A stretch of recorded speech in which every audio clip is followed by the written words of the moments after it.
성령론 세 번째 강의로 성령의 인격성에 대해서 살펴보겠습니다. 성령을 아버지의 영, 그리스도의 영 또는 하나님의 영이라고 부르기 때문에 성령이 신성을 가지신 것은 어느 만큼 이해할 수가 있겠지만은 성령이 인격을 가지고 계신가, 단순한 힘이나 능력이 아니라 인격체이신가 하는 사실을 살펴보려고 합니다. 그런데 사도행전 1장 8절에 보면 성령이 너희에게 임하시면 너희가 권능을 받고, 그러니까 성령 이퀄 권능으로 오해하는 사람들이 많이 있어요.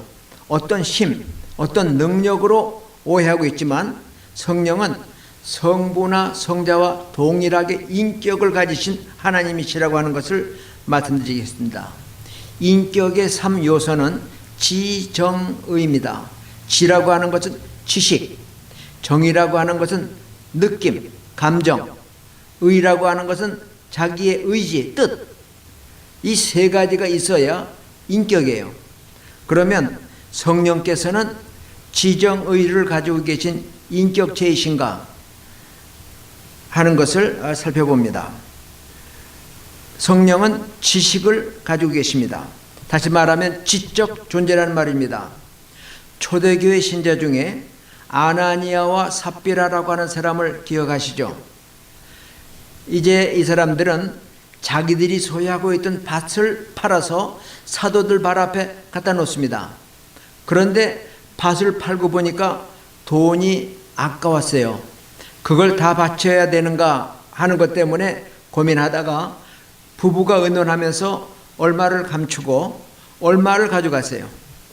여러분이 헌금을 할 때 11조를 한다고 하지만은 11조가 채 안 되고 한 11조에 90% 80%만 내도 누가 알아요? 목사님이 알아요? 회계가 알아요? 그런 생각을 아마 아나니아와 삽비라가 했을 거예요.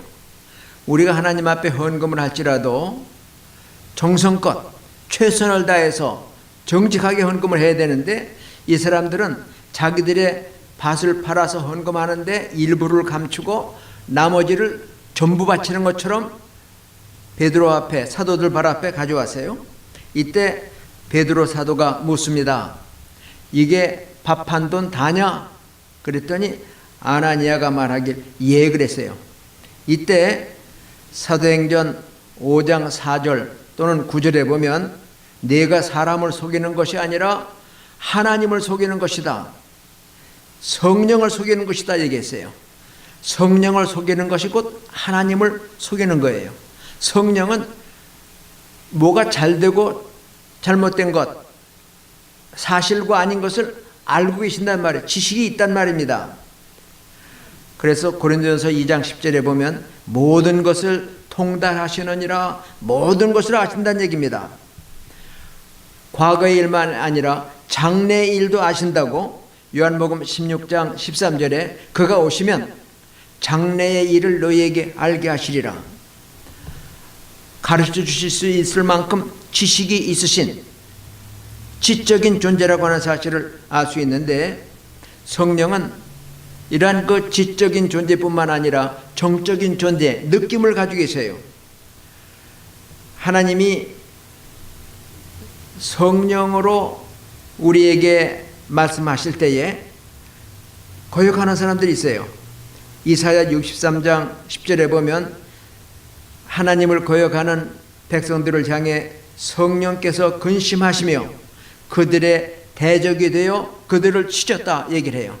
성령이 근심하시고, 신약에 와서도 에베소 4장 30절에 보면 하나님의 성령을 근심케 말라 그랬어요. 우리가 하나님 앞에 반역하고 성령의 역사를 거역하고 육신의 길, 죄악의 길을 갈 때 성령은 근심하십니다. 너희는 하나님의 성령을 근심하게 하지 말라. 근심하실 수 있는 분, 정적인 요소를 가지신 분이라고 하는 사실을 알 수 있게 됩니다. 또 신자들이 어떻게 기도해야 될지를 알 수 없을 때에 로마서 8장 26절에 보면 성령께서 말할 수 없는 탄식으로 저희를 위하여 간구하시느니라 그랬어요. 우리가 마땅히 빌 바를 알지 못하지만은 성령께서 말할 수 없는 탄식으로 탄식하셔요. 느낌에요. 마음의 고통을 느끼셔요. 이러한 그 탄식함으로 우리 위해 기도하시는 분이고, 그 다음에 데살로니가전서 5장 19절에 보면 하나님의 성령을 소멸하지 말라, 그런 말이 나와요.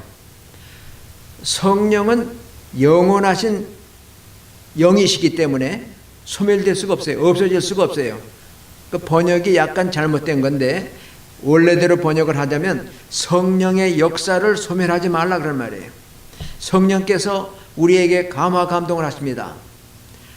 축도를 할 때 목사님이 예배다 마친 다음에 성령의 감화와 감동이, 그런 말씀하셔요.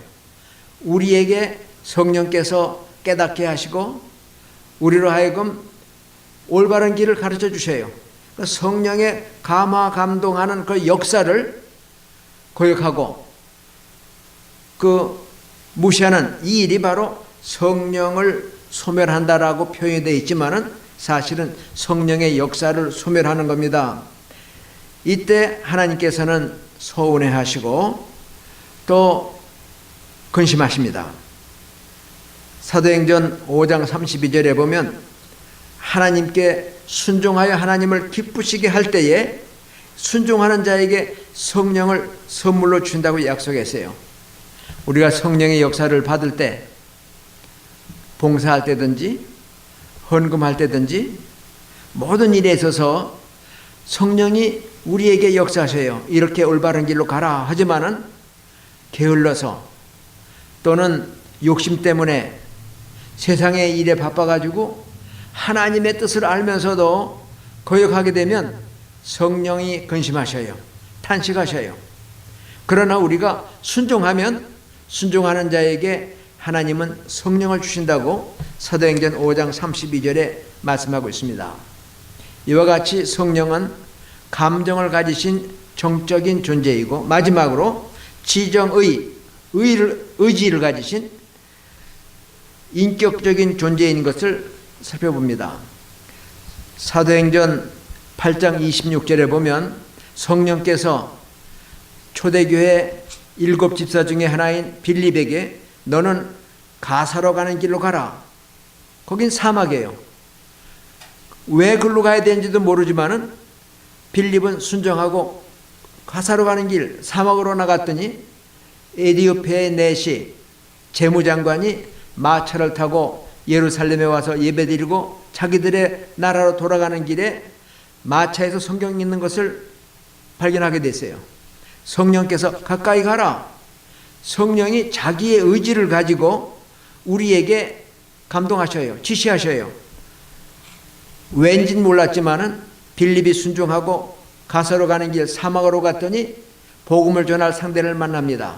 성령께서 가까이 가라. 가까이 가봤더니 네시가 성경을 읽는데 이사야 53장을 읽습니다. 털 깎는 자 앞에서 잠잠한 양 같고 또 사지로 끌려가는 양 같았다. 가까이 가서 읽는 것을 깨닫소? 그랬더니 가르쳐주는 사람이 없는데 어찌 알겠습니까? 앉아서 좀 가르쳐 주십시오.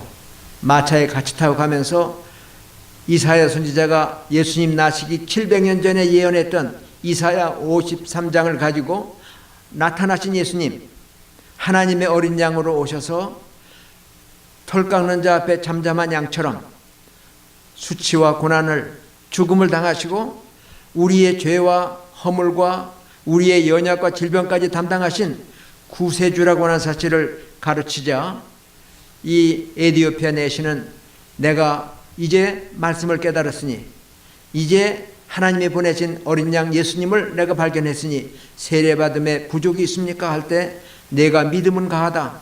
그랬더니 이 내시가 예수님이 하나님의 아들이신 것을 내가 믿습니다. 그리고 세례를 받았어요. 세례를 주자 성령이 그를 이끌어 가심으로 이 빌립은 다시 내시와 같이 있지 않았지만 내시는 구원받은 기쁨에 세례를 받고 기쁨으로 돌아갔다라고 기록을 하고 있습니다. 이와 같이 자기의 의지를 가지고 명령하시는 그러한 인격체가 바로 성령이세요. 오늘도 성령께서는 성령 시대를 사는 우리, 교회 시대를 사는 우리에게 당신의 의지를 말씀하십니다. 이렇게 헌신하라, 이렇게 봉사하라, 이렇게 살아가라. 그때에 우리가 순종하고 복종하면 당장은 손해가 날 것 같고 고통이 오는 것 같지만 세상이 주는 것 같지 않은 기쁨과 감사가, 축복이 넘치게 될 겁니다. 우리는 안디옥 교회 이야기를 합니다. 사도행전 11장에 보면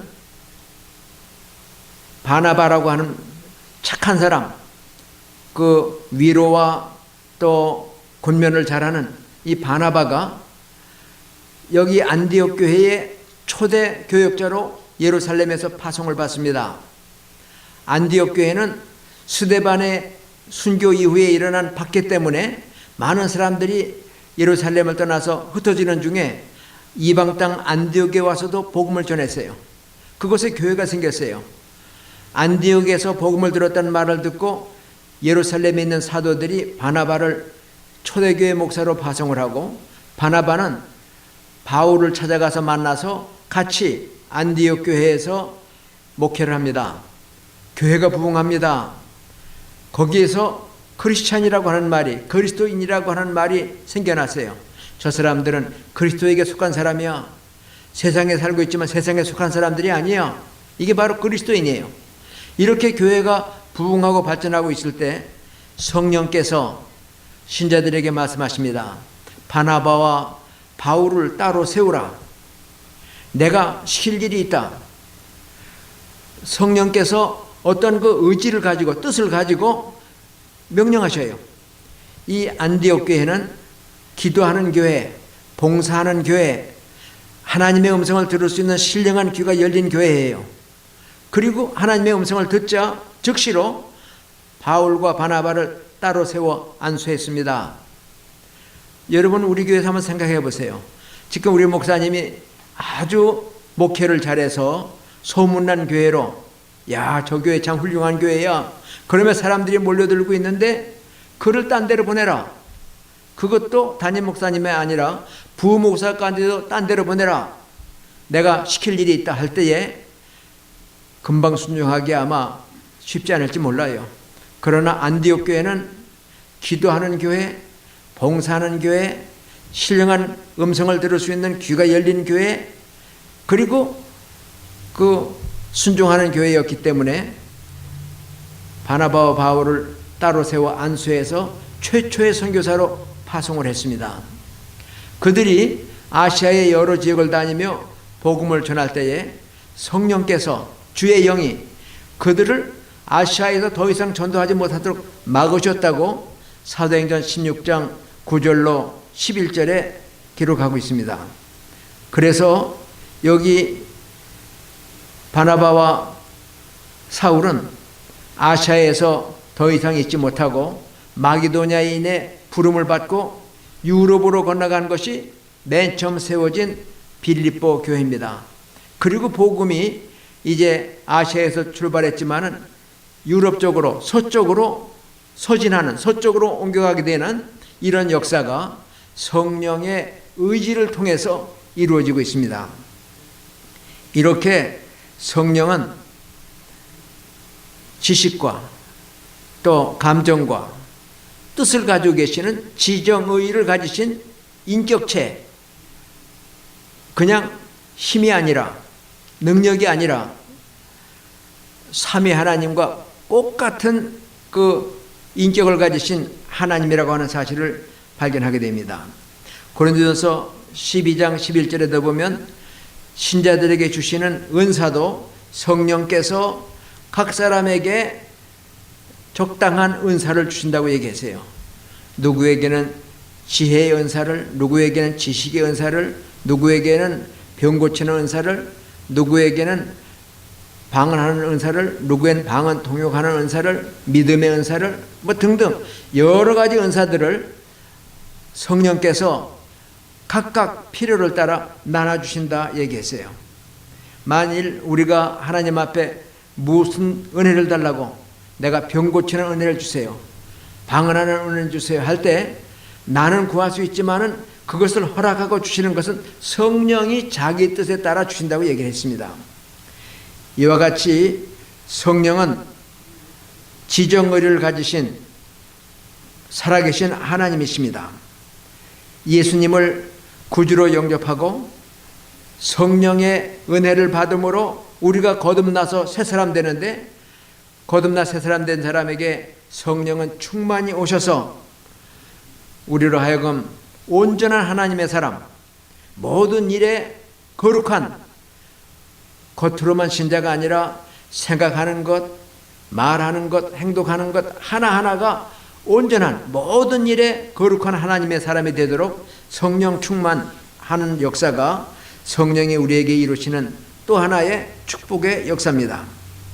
죄인을 거듭나 새롭게 하실 뿐만 아니라 이 은혜를 감사하면서 기쁨으로 찬송하고 우리의 몸을 산제물로 하나님 앞에 바칠 수 있도록 성령께서 능력을 주시는데, 기도에 힘이 없거나 찬송하는 데에 참 힘이 없으면 성령께 간구해서 능력 주십시오.